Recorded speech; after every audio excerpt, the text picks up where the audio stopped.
بسم اللہ الرحمن الرحیم۔ سورہ آل عمران، مختصر تعارف۔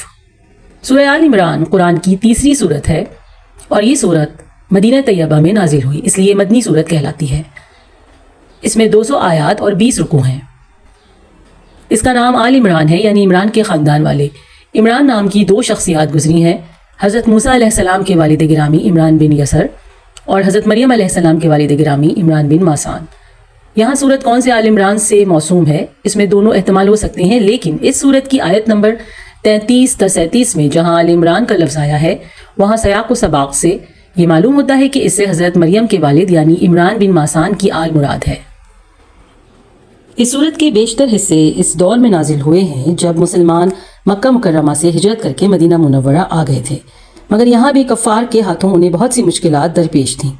سب سے پہلے غزوہ بدر پیش آیا، جس میں اللہ تعالیٰ نے مسلمانوں کو غیر معمولی فتح عطا فرمائی اور کفار قریش کے بڑے بڑے سردار مارے گئے۔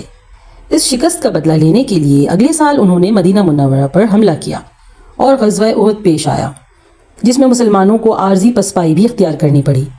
ان دونوں غزوات کا ذکر اس صورت میں آیا ہے اور ان سے متعلق مسائل پر قیمتی ہدایات عطا فرمائی گئی ہیں۔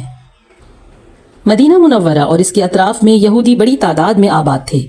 سورہ بقرہ میں ان کے عقائد و اعمال کا بڑی تفصیل کے ساتھ ذکر ہو چکا ہے اور ضمنی طور پر عیسائیوں کا بھی تذکرہ آیا ہے۔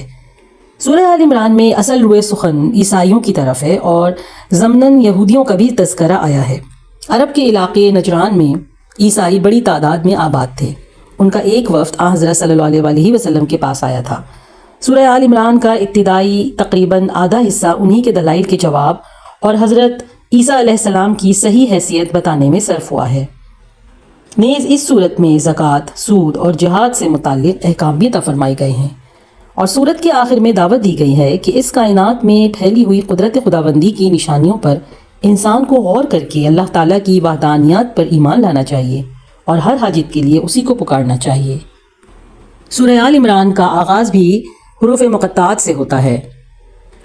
جس طرح سورہ بقرہ کا اختتام قرآن کے الفاظ میں مومنوں کی دعاؤں کے ساتھ ہوا ہے، اسی طرح آل عمران کا اختتام بھی مومنوں کی دعاؤں سے ہوتا ہے۔